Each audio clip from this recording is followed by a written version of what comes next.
जो आपको पसंद है, स्वादिष्ट लगते हैं, अपनी पसंद का संगीत सुन रहे हैं आदि। शरीर की इंद्रियों के माध्यम से सुखी होना।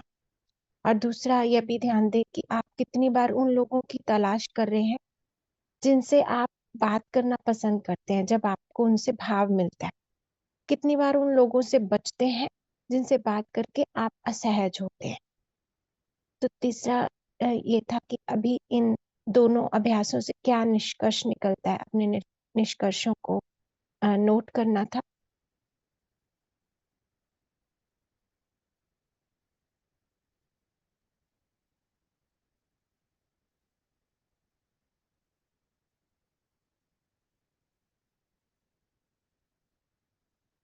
तो हमारे साथ नीरजा दीदी हैं। नीरजा दीदी, आप अपनी बात को रखना चाह रहे हैं, घुमाई दिए। हेलो। हाँ जी, नमस्ते दीदी। मैं नमस्ते।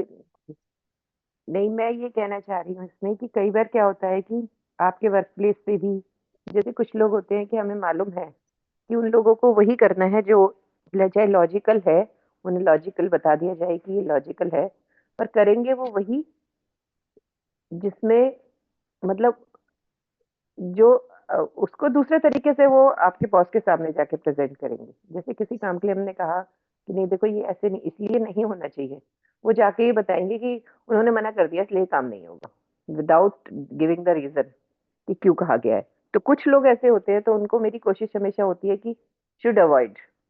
ठीक है, जो करना है कर लो पहले, हम अपने आप डायरेक्ट ही बात कर लेंगे कि भाई। और सही में कुछ लोग ऐसे हैं जिनसे अगर सामने गलती से आ जाए ना, मतलब सही, मुझे तो सच में 2-3 लोग ऐसे हैं मेरे ऑफिस में जिन्हें देख के मुझे गुस्सा आने लगता है। अंदर ही अंदर मैं सोचती हूँ कि मुझे गुस्सा नहीं आता, मैं क्यों गुस्सा कर रही हूँ। वाई तो मतलब वो मैंने कई बार फील किया कि कुछ ऐसी नेगेटिव वाइब्स होती है इन लोगों के, तो सामने से बैठने से ही, तो मैं इसीलिए उन लोगों को अवॉइड करती हूँ। मतलब जब मुझे वैसे मैं पूरा सोच के रहती हूँ कि जो इन्हें सोचना है सुनो, मैं अपने आप को क्यों दुखी कर रही हूँ इनकी वजह से, मैं अपने आप को क्यों डिस्टर्ब कर रही हूँ। लेकिन हैं कुछ लोग ऐसे होते हैं कि उनको अगर वो सामने हो तो वो बात ऐसी ही करेंगे जिससे, जबकि that is not true for the system, that is not good for the system. लेकिन उन्हें वही बात करनी है केवल एक पर्सनल इंटरेस्ट की, जिससे उनका पर्सनल इंटरेस्ट पूरा हो रहा है। तो वो कुछ लोग होते हैं जिनसे नेगेटिव वाइब्स ही आती है, मुझे ऐसा लग फील होता है। तो मैं ऐसे लोगों को अवॉइड करती हूँ, कोशिश करती हूँ कि सामने भी पढ़ रहे हो तो बेहतर है कि मेरा ये सोचना है कि मैं क्यों अपने आप को इनकी वजह से डिस्टर्ब करूँ। मेरे लिए और जिंदगी बहुत कम है, मेरे लिए सुखी रहना, अपने आप को शांत रखना ज्यादा जरूरी है, इंस्पाइट ऑफ कि मैं उन लोगों को फेस करूं। पर यह है कि वर्क प्लेस पे कभी कभी ऐसे लोगों से बात करनी पड़ जाती है और मुश्किल होता है। घर पे भी होता है बहुत बार ऐसा। घर जी पे मेरे फादर की नेचर है वो कभी भी कुछ डायरेक्ट नहीं कहते। सपोज उन्हें फॉर एग्जाम्पल उन्हें अलमारी में एक पार्ट ऐसा है जो उन्हें खाली चाहिए और उसमें मेरा सामान रखा हुआ है, तो वो ये नहीं कहेंगे कि भाई देखो इसको कैसे खाली कर सकते हैं, मुझे चाहिए। वो क्या करेंगे, इसमें ना कुछ प्रॉब्लम है, इसमें ना कुछ काम कराना है इस पार्ट में, अलमारी में या इस अलमारी में। वो सामान निकाल के पहले बाहर रख देंगे अलमारी से, बस। उसके बाद जहां वो रखना चाहते हैं उठा के वहां रख देंगे। तो वो, मैं उनसे हमेशा मैं ये कहती हूँ, मैंने कहा मैंने मना थोड़ी करा है आपसे, आपको ये चाहिए, आपको ये अलमारी का पास चाहिए, आप यू कैन, आप यूज करिए। मुझे बता दीजिए ना, जिससे मैं अपनी सुविधा के अनुसार अपना सामान अपनी जगह जहाँ रखना है वहां रखूं। और वो नहीं कहेंगे, तो ये मेरी उनसे बहस हो जाती है। मैंने कहा आप सीधे क्यों नहीं कहते मुझसे, आप मुझे कहो, मैं आपको मना थोड़ी कर रही हूँ इसके लिए कि नहीं आप ये वाला ये नहीं करना है। मैंने कहा मुझे परेशानी होगी तो हम आपस में बैठ के आते करें, लेकिन वो कभी बात नहीं करते। वो सीधा, अच्छा वो ये भी नहीं कि यहाँ से उठा के दूसरी जगह रख दो, कहेंगे अलमारी में से उठा के बाहर रख देंगे। और भी परेशानी हो जाती है क्योंकि आप सामान ढूंढ रहे हैं क्या है। मतलब ये कुछ एग्जाम्पल्स हैं जो ना चाहते हुए भी, ऑफिस में तो चलिए आप लोगों को अवॉइड कर ले क्योंकि आपको 8 घंटे ही जाना है, घर पे क्या करें। जी, बढ़िया दीदी, आपने दोनों ही बातों पे अपना रिफ्लेक्शन रखा है। तो कुमार भैया भी जुड़ गए। नमस्ते कुमार भैया। उम्मीद है दीदी की नमस्ते। रिफ्लेक्शन को आपने सुना होगा, नीरजा दीदी की। जी नमस्ते दी। जी, थोड़ा पार्ट मेरा मिस हो गया था शुरू में, बट मैं सुन पाया। तो बढ़िया, सभी को नमस्ते। हम लोगों ने कल डिस्कशन किया था, उसके आधार पे एक असाइनमेंट लिया था और उसके आधार पर भी हम चर्चा कर रहे हैं। तो दीदी जो शेयर कर रही हैं, उसमें एक भाग तो यह है कि बाहर हमें दूसरे के आचरण में अनिश्चितता दिखाई दे रही है। जी। ठीक। बट उसमें जो महत्वपूर्ण भाग है वो ये है कि हम उससे प्रभावित हो रहे हैं। तो दूसरे के व्यवहार से हम प्रभावित हो रहे हैं। तो समाज में रह के या परिवार में रह के हम दूसरों के व्यवहार से तो कहीं ना कहीं प्रभावित होते ही है ना। मतलब कोशिश तो मेरी जी पूरी यही होती है कि दूसरे के व्यवहार से मुझे, भाई मैं यही कोशिश करती हूँ कि भाई मैं सामने, मतलब एक, मैं, यू विल नॉट बिलीव कि मैंने एक पोस्टर मुझे कहीं मिला था, मैंने प्रिंट करके अपनी टेबल पे अपने सामने एकदम सामने रखा हुआ है। Do not let the behaviour of other destroy your inner peace. और मैं इसको सामने रखती हूँ। मतलब कोई सामने, मेरी जॉब ऐसी है कि सामने हर तरीके के लोग आते हैं, पेरेंट्स भी आते हैं, हर पूरा मतलब एवरीवन जो भी बाहर से आएगा वो मुझसे ही कांटेक्ट करेगा। तो मैं इसीलिए उसे सामने रखती हूँ। अगर मुझे सामने वाले की बातें, मुझे लगता है कि वो मेरे लिए इरिटेटिंग है, इवन देन मैं I always try to maintain my inner peace. क्योंकि भाई उसका, मेरी जॉब है, मुझे तो सुनना ही है, वो कुछ भी कहे, गालियां देके जाएंगे तब भी मुझे सुनना है, लेकिन शांति से मुझे उनकी परेशानी का हल देना है, यही सोचकर मैं बैठती हूँ। लेकिन फिर भी कुछ लोग ऐसे होते हैं, पेरेंट्स आए या कोई भी गेस्ट आए वो बात अलग है, लेकिन जो ऑफिस में 2-3 लोग होते हैं जिनका मुझे पता है कि जिनको करना ही उल्टा काम है, जिनको आप चाहे कुछ भी करें, अगर आपने सही काम भी किया है, वो जाके तो बॉस को यही बोलने वाले हैं कि उनकी वजह से ये काम नहीं हुआ। अरे, तो ऐसे लोगों को फिर अवॉइड ही करना पड़ता है भैया। पर क्या करें, मतलब हाँ, कभी ठीक कभी है। मजबूरी में मिलना पड़ता है। जी। तो हम उनसे मिले, हम उनसे अवॉइड करें, ये तो आगे एक कार्यक्रम हुआ। बट इसमें बात ये हम्म। हो रही है कि जब हमें दूसरे से अनुकूल भाव नहीं मिल रहा, जी। तो हम उससे प्रभावित हो रहे हैं। ये भी आपको दिखाई देगा कि चूंकि हम इससे प्रभावित हो रहे हैं, तो फिर हम कहीं ना कहीं दूसरे से अनुकूल भाव पाने की आशा भी लगाए हुए हैं। दूसरे से अनुकूल भाव मिले और उससे सुख जी। को जोड़े हुए हैं। तो ये हाँ हमें जी। दिखाई देगा कि बाहर की परिस्थितियां तो कभी बदल सकती हैं। जैसे आप रजिस्ट्रार हैं, कई लोगों से मिलना जुलना होता है। तो जी। कई लोग आते होंगे जो काफी सम्मानपूर्वक आपसे व्यवहार करते होंगे, है ना। कुछ लोग आते होंगे जो आपसे ठीक ढंग से व्यवहार नहीं कर पाते होंगे।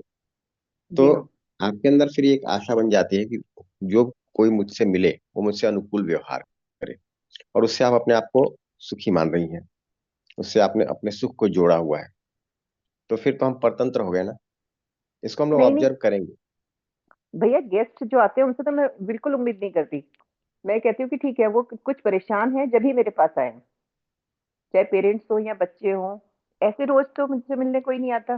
किसी बच्चे को कहीं कोई परेशानी है, किसी पेरेंट्स को परेशानी है, वो मुझसे इसीलिए मिलने आए हैं क्योंकि वो ये उम्मीद लेकर आए कि शायद मेरे पास उनकी परेशानी का कोई हल होगा। मैं उसमें हमेशा, लेकिन कई बार कुछ लोग बहुत बदतमीजी करते हैं। Even then I always try to maintain my peace. जी जी, मैं अपनी बात कह रहा हूँ कुछ। कि जी जी। जी। अभी हमारा जो इनर पीस है वो जी। डिस्टर्ब हो जा रहा है। जी। चाहते नहीं है, चाहते क्या है कि अगले के व्यवहार से हम बाकी प्रभावित हो या ना हो, क्या चाहते हैं? नहीं, बिल्कुल भी नहीं। नहीं क्योंकि चाहते ना। आप ही तो समझिए कि एक बार हाँ, मैं डिस्टर्ब उसको होने का एक्सप्लेन कर मतलब है देता कि हूँ। आपका बीपी भी डिस्टर्ब हुआ। Everything will be disturb in your body. जी, इसको एक्सप्लेन करता हूँ। इस पर हम लोग बात करेंगे अभी, जब हम अभ्यास 1 जी। शुरू करेंगे तो इस पे जी। बात करेंगे। अभ्यास 2 में भी इस पे बात करेंगे कि बाहर की कोई घटना है ना। वो मान लीजिए कोई हमसे व्यवहार कर रहा है, उसके शब्द हमें सुनाई दिए। अब उस शब्द को हमने अर्थ दिया। अब बेसिकली जी। उसके शब्द से हम परेशान नहीं होते हैं, उस शब्द को जो हम अर्थ देते हैं उससे हम परेशान होते हैं। और अर्थ भी जो है, अगर हम अपनी समझ के आधार पर देते हैं तो परेशान नहीं होते हैं, अपनी मान्यता के आधार पर देते हैं तो परेशान होते हैं। बट आपको अभी तो इतना दिखाई देगा कि अभी हम परतंत्र हैं। हमारा सुख दूसरे व्यक्ति के द्वारा तय हो रहा है। दूसरा व्यक्ति अनुकूल व्यवहार करता है तो हम सुखी होते हैं, प्रतिकूल व्यवहार करता है हम दुखी होते हैं। फिर उसके लिए हम अपने बाहर अनुकूलता बनाने के लिए बहुत सारा योजना कार्यक्रम बनाते हैं। तो अल्टीमेटली हमारे सुख की निरंतरता नहीं हो पाती। अगर हम इस विधि से चलें तो हमारे सुख की निरंतरता नहीं हो पाती। इतना बात तो आप देख पा रही है ना। जी। जी। हाँ। अभी इतने को ही देखें, फिर इसके आगे हम लोग काम करेंगे अपने ऊपर। ये भी हमें दिखाई जी। देगा कि हम कैसे प्रभावित हो जाते हैं दूसरे के व्यवहार से, और हम उसमें कैसे परिमार्जन ला सकते हैं, ट्रांसफॉर्मेशन ला सकते हैं। करेंगे इस काम को। जी भैया। Thank you. जी, बढ़िया दीदी। तो मैं असाइनमेंट को थोड़ा पढ़ देता हूँ, विलम्ब के लिए थोड़ी क्षमा है, मैं शुरू में कुछ भाग मिस कर गया था। तो कल जो हम लोगों ने चर्चा की थी उसके आधार पर असाइनमेंट लिया था जांच परख के लिए, कि आज पूरे दिन अपनी गतिविधियों पर ध्यान दें और ध्यान दें कि कितनी बार आप सुख की निर्भरता आपके सुख की निर्भरता बाहर है। जैसे कि आप चुनिंदा खाद्य पदार्थ खा रहे हैं जो आपको पसंद है, स्वादिष्ट लगते हैं, अपनी पसंद का संगीत सुन रहे हैं, आदि आदि। शरीर के इंद्रियों के माध्यम से सुखी होने का प्रयास कर रहे हैं। यह भी ध्यान दें कि कितनी बार उन लोगों की तलाश कर रहे हैं जिनसे आप बात करना पसंद करते हैं, कोई अनुकूल दूसरे से भाव पाने के लिए, और कितनी बार आप उन लोगों से बचते हैं जिनसे बात करके आप असहज होते हैं। इस अभ्यास से आपने क्या निष्कर्ष निकाला? अपने निरीक्षण को नोट करें और हम लोग इसको आज चर्चा करेंगे। तो अभी जो दीदी शेयर कर रही थी, मोर और लेस देखें तो वो है ना, 1 और 2 दोनों भागों से जुड़ा हुआ था। जी।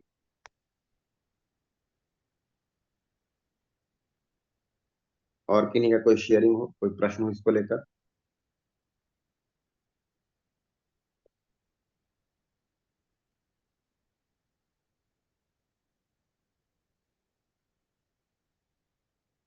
अ, नए साथियों में विकास जी हैं। जी, सभी को नमस्ते। नमस्ते। हाँ भैया, कल मैं देख पाया, दोनों अभ्यास किया, दोनों प्रैक्टिस किया, तो उसमें मैं देख पाया कि जब मैं खाना खा रहा था तो एक चटनी थी जो मुझे मतलब अच्छा लग रहा था, मतलब उसमें टेस्ट बहुत ज्यादा जा रहा था।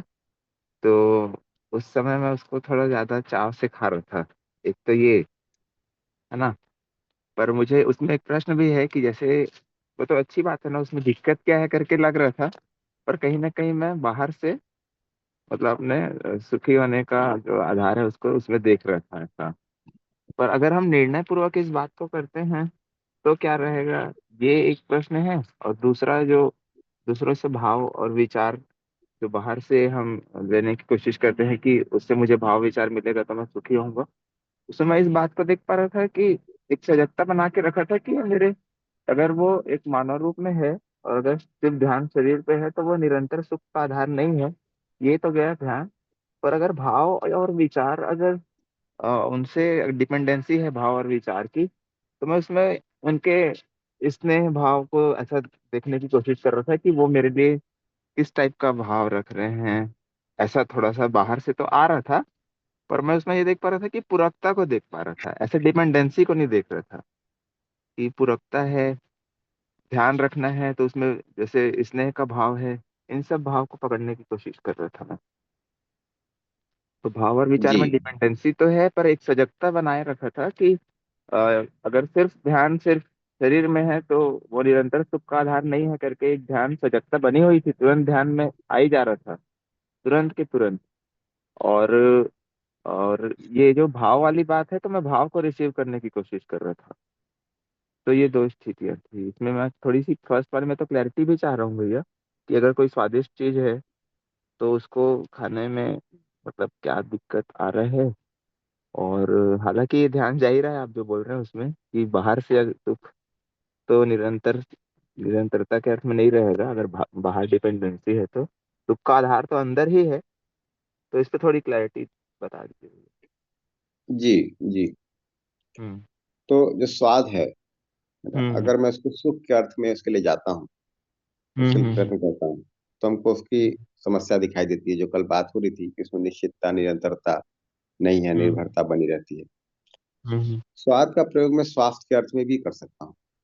तो अगर हम्म स्वादिष्ट भोजन है तो उसमें हम्म किस अर्थ में ले रहा हूँ, ये देखने की बात है। स्वाद को मैं सुख के अर्थ में ले रहा हूँ या स्वास्थ्य के अर्थ में ले रहा हूँ। तो हम्म आपको धीरे धीरे दिखाई देगा, जैसे जैसे हम स्वास्थ्य के प्रति सजग होते हैं ना, हम्म तो आपको दिखाई देगा कि स्वाद भी उसी अर्थ में परिभाषित होने लगता है। हम्म। स्वाद भी उसी अर्थ में। परिभाषित होने लगता है। हाँ हाँ। जी देखिए, जी जी। स्वाद हमारी अपनी एक स्वीकृति होती है। हम्म जैसे कई जगहों पे आप जाइए, कोई कहे कि ये चाय पीजिए, है ना, यहाँ इस क्षेत्र हम्म का बहुत स्वादिष्ट चाय है, और आपको हम्म पिलाएगा और आपको बिल्कुल भी स्वादिष्ट नहीं लगता। हम्म कई लोगों को जिनको दूध की चाय पीनी पसंद हो, उनको कह दिए कि सर आप ग्रीन टी पीजिए, है ना, हम्म और उनको बिल्कुल पसंद नहीं आएगा। हम्म ठीक है ना, फिर आप उसको पीते रहिए तो हो सकता है आपकी स्वीकृति बन जाती है। हम्म तो मेरे अर्थ देने पे है कि हम किस चीज को स्वादिष्ट कह रहे हैं, किसको स्वादिष्ट नहीं कह रहे हैं। एक संवेदना आ हम्म रही है शरीर के माध्यम से मुझ तक, मैं उसको हम्म अर्थ देता हूँ। हम्म वही चीज मुझे पहले स्वादिष्ट नहीं लग रही थी, अब वो स्वादिष्ट लगने लगती है। हम्म पहली बार जब मार्केट में कैडबरी चॉकलेट और ये सब आए थे ना, तो लोग जब खाते थे तो कहते ये क्या फटा हुआ दूध, जला हुआ दूध लग रहा है। हम्म ठीक है ना। और धीरे धीरे वो लोगों के अंदर एक स्वीकृति बन गई कि हाँ ये तो बड़ा स्वादिष्ट, भाई बच्चे मांग रहे हैं उसको आज के दिन। हम्म तो हमें ये दिखाई देगा कि स्वाद एक सूचना है जो बाहर से शरीर के माध्यम से मुझे मिल रही है, उसको अर्थ हम्म मैं देता हूँ और फिर मैं उसे स्वादिष्ट कहता हूँ या बुरा स्वाद कहता हूँ। हम्म तो अगर मैं अर्थ स्वास्थ्य के अर्थ में देने लगता हूँ तो वो चीज हम्म मुझे स्वादिष्ट लगने लगती है। हम्म ठीक, स्वास्थ्य के अर्थ में। अगर मैं उसको अर्थ सुख के अर्थ में भी देता हूँ तो भी मैं इसको स्वादिष्ट करने लगता हूँ। बट अल्टीमेटली अर्थ मैं दे रहा हूँ। इस पर हम लोग विस्तार से बात करेंगे, तो अभ्यास 2 करेंगे। जी जी। तो हम स्वादिष्ट भोजन लेंगे समझ के आधार पर, परंतु हम्म अब वो स्वास्थ्य के अर्थ में होगा, न कि सुख के हम्म अर्थ में। हम्म। हाँ भैया, तो एक ऐसा मिनट, नहीं कि एक हम चीज। बेस्वाद हाँ हाँ, भोजन प्लीज प्लीज। खाएंगे, है ना, ऐसा नहीं कि जी। बेस्वाद भोजन खाएंगे। ऐसा नहीं कि हाँ भोजन को ना निर्णय पूर्वक स्वाद खराब करेंगे, नहीं, बट स्वास्थ्य के हाँ अर्थ में देख लेंगे। तो आप ये भी पाएंगे कि स्वास्थ्य के अर्थ में जब हम भोजन लेते हैं तो उसमें हाँ कई प्रकार का स्वाद शामिल रहता है, जो क्योंकि वो शरीर के स्वास्थ्य के लिए उपयोगी होता है। तो कुछ हाँ मीठा भी हाँ हो सकता है, कुछ खारा भी हो सकता है, कुछ चिरपिरा भी हो सकता है ना, हर तरह का स्वाद हाँ उसमें शामिल हो सकता है। हाँ तो हाँ 2 बातें हुई। एक तो ये कि जो हम स्वादिष्ट भोजन ले रहे हैं वो सुख हाँ के हाँ। अर्थ में है या स्वास्थ्य के अर्थ में। ओके दूसरी बात ओके। ये कि ये जो स्वाद है ये मेरा ही द्वारा दिया गया एक अर्थ है जिसको मैं समझ सकता हूँ। हाँ। इस पर हम लोग आगे बात करेंगे। जी जी। अब दूसरे प्रश्न को अगर लें जो दूसरा आपने उदाहरण रखा, तो उसमें भी 2 बातें हाँ हैं, पूरकता है और निर्भरता। हाँ तो हम संबंध में एक दूसरे के लिए पूरक हों, ये तो ठीक ही है। हाँ हाँ बट यदि दूसरा पूरक नहीं है और मैं दुखी हो जा रहा हूँ तो मैं हाँ निर्भर हूँ। हाँ, वो बात तो है। तो ये हमारी समस्या है। तो हमारी जो चाहना है, जो सहज स्वीकृति हो, पूरकता के लिए, निर्भरता के लिए हम्म नहीं है। हम्म, जी जी जी। ये बात ठीक से बारीकी से देखने की है। जी भैया, दूसरे वाले में उतनी मतलब समस्या भी नहीं आ रही थी, एक पूरकता को ही मैं एहसास कर पा रहा था। और अगर कोई अगर मेरे मेरे से सहमत नहीं है किसी बात को लेके, या फिर मेरी बात का विरोध हुआ, तो मैं वो मूलभूत चाहना जो है उसकी, उसको ध्यान में रखा हुआ था। और दूसरे के विचार और मान्यताएं जो है वो मेरे सुख का आधार नहीं हो सकती, इसको भी ध्यान में रखा हुआ था। और उनके प्रति जी विरोध भी नहीं जा रहा था, क्योंकि उनमें जो शुभ चाहना है वो तो है ही। इस अर्थ में हम सब में एक स्नेह का भाव तो बना ही हुआ है, सूक्ष्म रूप में मतलब, उसको ध्यान में रखा हुआ था। तो दूसरा जब भी कुछ गड़बड़ अगर मेरे लिए कर रहे हैं, तो तुरंत ध्यान में ये बना हुआ है कि वो अपनी विचार और मान्यताओं को अभिव्यक्त कर रहे हैं, ऐसा। और बाकी जी। एक निर्भरता इस अर्थ में थी, उसको निर्भरता नहीं बोल के पूरकता बोलना ठीक रहेगा, कि सामने वाला जो है मेरे लिए कितना अच्छे से स्नेह का भाव अभिव्यक्त कर रहे हैं अपने कार्य व्यवहार के माध्यम से। उस बात को मैं ऐसे बार बार फील कर पा रहा हूँ, मतलब अभी जितने भी लोग हैं आसपास हैं, जो भी हैं, जितने लोगों से भी कनेक्ट हो रहा हूँ, तो उस बात को मैं अभ्यास में लाया हूँ कि उनके भाव को मैं पकड़ पाऊँ करके। हाँ नहीं, वो तो ठीक है। बट यदि वो भाव अनुकूल नहीं मिल रहा और हम दुखी हो हाँ जा रहे हैं, ये समस्या है। हाँ हाँ, ठीक बात। फिर क्या होता है कि फिर उस अनुकूलता को बनाए रखने के लिए मैं बहुत सारा विचार करता हूँ। फिर मैं हम्म संबंधों में किसी को सेलेक्ट करता हूँ, किसी को रिजेक्ट करता हूँ, किसी को लाइक करता हूँ, किसी को डिसलाइक करता हूँ।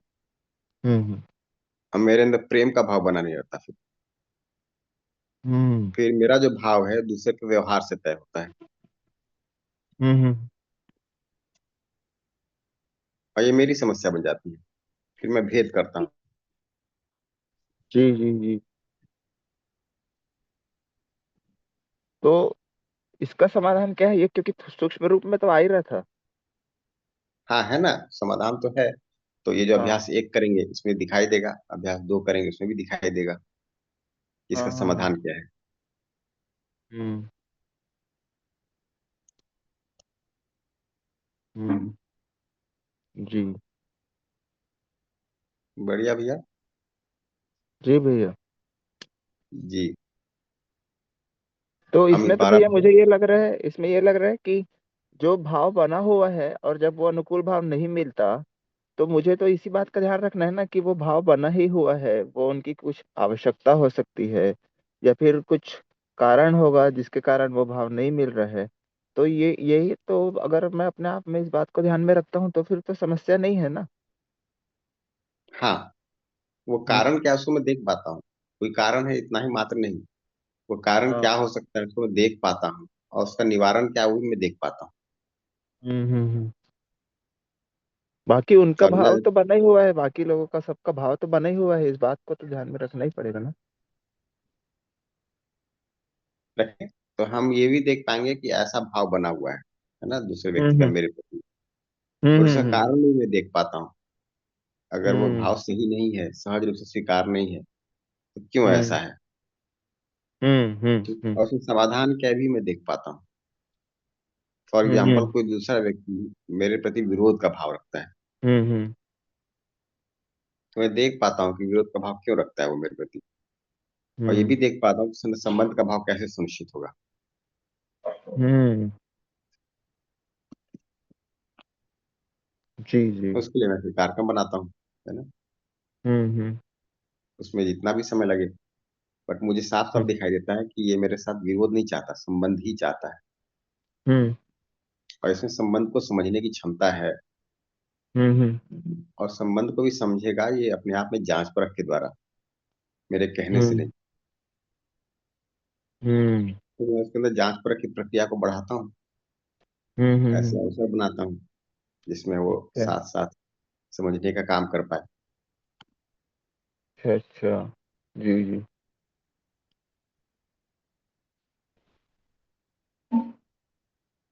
बढ़िया विकास भैया।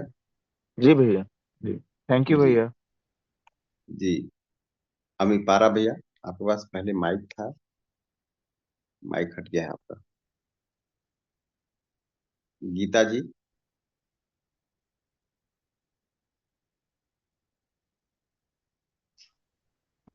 हेलो भैया, नमस्ते सर। नमस्ते।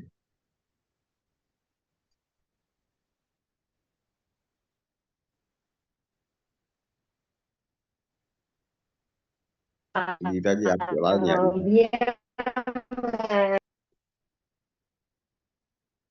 अभी आ रही है? हेलो, कट रही है आवाज, थोड़ी कट रही है। एक मिनट रुको।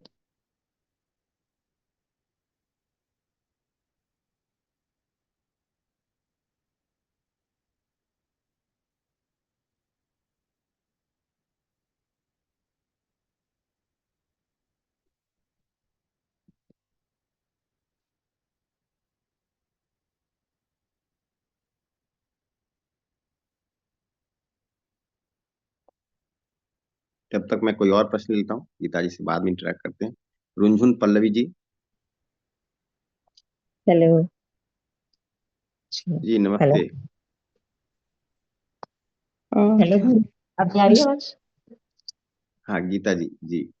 हाँ भैया, मेरा क्वेश्चन ये था, मतलब मैं कल ऑब्जर्व कर रही थी तो मैंने ये ऑब्जर्व किया कि कुछ लोग होते हैं जैसे, मतलब जिनसे हमें लगता है कि शायद अनुकूल हमारे हमारे अनुकूल नहीं है या हमारे अनुकूल बातें नहीं करते, तो हम उन्हें अवॉइड करने की कोशिश करते हैं। कि ऐसा लगता है कि कभी कभी तो बहुत अच्छे हैं, तो फिर अच्छे से उनसे बात होती है, कभी कभी बहुत ही एकदम से चेंज हो जाता है बिहेवियर सामने वाले का, अनप्रेडिक्टेबल बिहेवियर लगता है जिसका, तो उनसे मतलब मैं बहुत अवॉइड करती हूँ बात करने की, कि अवॉइड ही करूँ।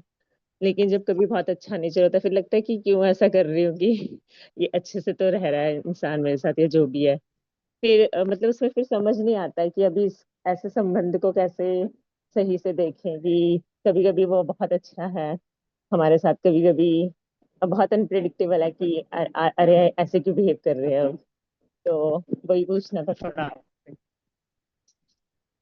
जी। तो इसको हम ऑब्जर्व कर सकते हैं कि उस व्यक्ति का व्यवहार अनप्रिडिक्टेबल हो सकता है, अनिश्चित हो सकता है, परंतु चाहता भी ऐसा है क्या? तो दिख सकता है कि नहीं, ऐसा चाहता नहीं है। तो व्यवहार जी। अनिश्चित क्यों है? क्योंकि उसका विचार अनिश्चित है। विचार अनिश्चित क्यों है? क्योंकि भाव अनिश्चित है। भाव अनिश्चित क्यों है? क्योंकि मान्यताओं में बहुत सारा कुछ ऐसा बैठा हुआ है, समझ के अभाव में। तो इस बात को हम देखकर अपने आप में आश्वस्त बने रहते हैं कि मेरे जैसा ही है। अगर मुझ में भी समझ न हो किसी बिंदु पे, तो मेरा भी वहां पर आचरण अनिश्चित रहेगा।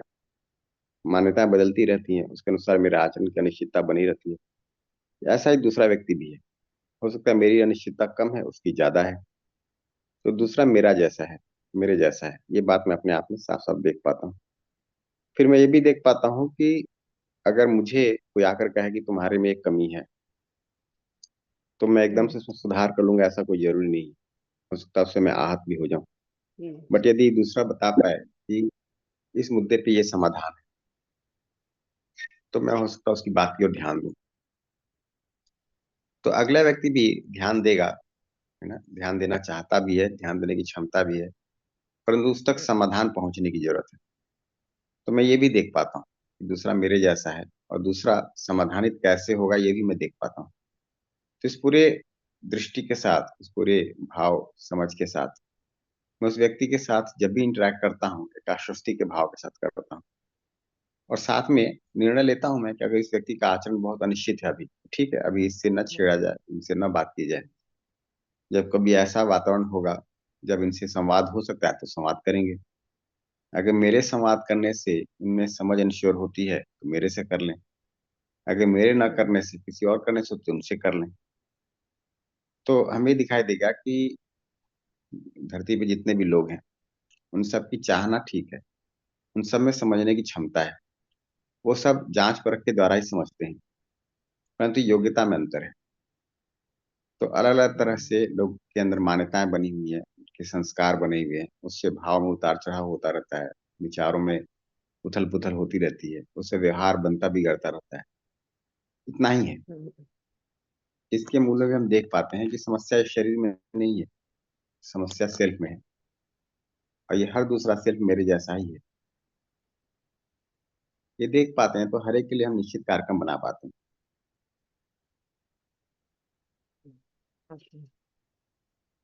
बट इस पे हम लोग काम करेंगे भी, है ना। जब ठीक उन्होंने है। सम्मान की बात की थी वर्कशॉप में, तो कॉम्प्लीमेंटेरिटी की बात की थी।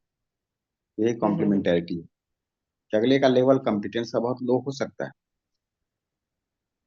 अभी तो हम उन लोगों की बात कर रहे हैं जो समाज में रह रहे हैं। ऐसे भी लोग हो सकते हैं जो अपराधी हैं, जिनको जेल में रख दिया गया है।